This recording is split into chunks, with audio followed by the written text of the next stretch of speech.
In the 60s, the civil rights movement was defined by the rich debate as to the course forward. Unfortunately, today, that rich tradition has been abandoned and the civil rights movement has become an extension of the race grievance industry.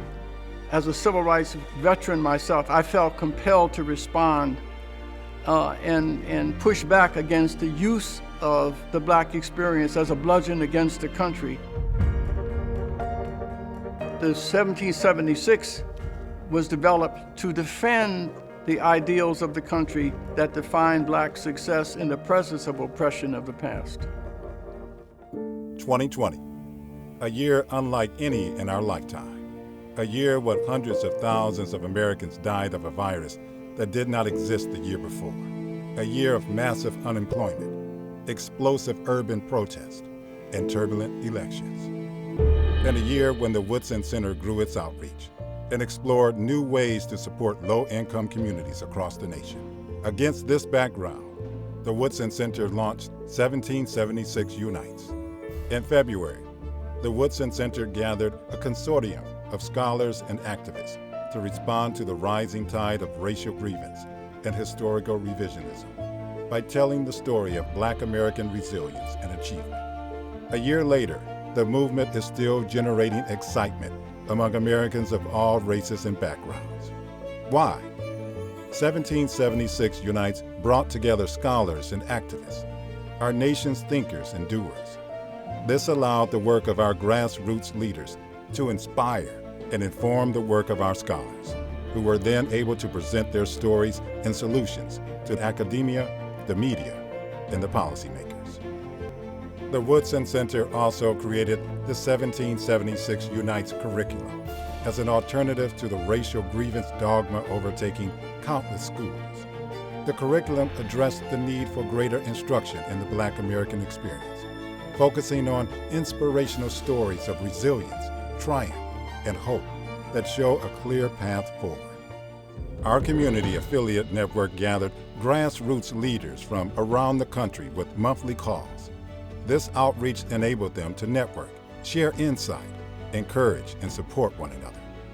The Mini Grants program also provided financial resources to local leaders to assist in carrying out projects to solve a specific problem or meet a need in their communities. While many individuals and organizations want to deploy the Woodson Center's approach to addressing social problems, they need support to identify and engage with the appropriate grassroots leaders in their community. Woodson Center consultants continue to help make these connections.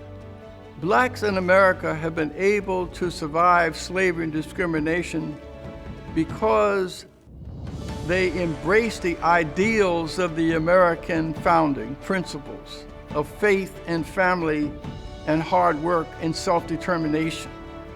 These ideals didn't appear out of nowhere. They are still transmitted by our institutions, large and small. Just ask the students of the Piney Woods School, one of the only 4 remaining historically Black boarding schools, where more than 97% of its graduates enroll in college.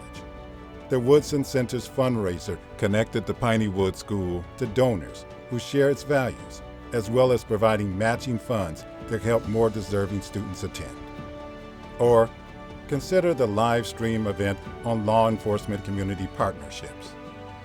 This was a police community collaborative initiative that addressed violent crime in low-income neighborhoods. Police chiefs and community leaders across the country explored the successes of the Woodson Center's past violence-free zone initiatives. Another successful live stream event was COVID-19 safety in the Black community. This showcased the need for greater vigilance and personal responsibility in combating the spread of the virus with Reverend DeForest Blake Buster Soares Jr. And throughout the year, our outreach efforts continue to grow. You know, people are motivated to improve their lives when they're shown victories that are possible, not being constantly reminded of injuries to be avoided. And this is what we've done over this past year. We brought together scholars, individuals, we brought grassroots leaders whose lives embody the very principles and ideals of our founders. All of us coming together as a community of people, of Americans, to extol the virtues and values of our nation, and we're just getting started. And with your continued help, we can even do more. This is a wonderful country, and we ought to be celebrating our success.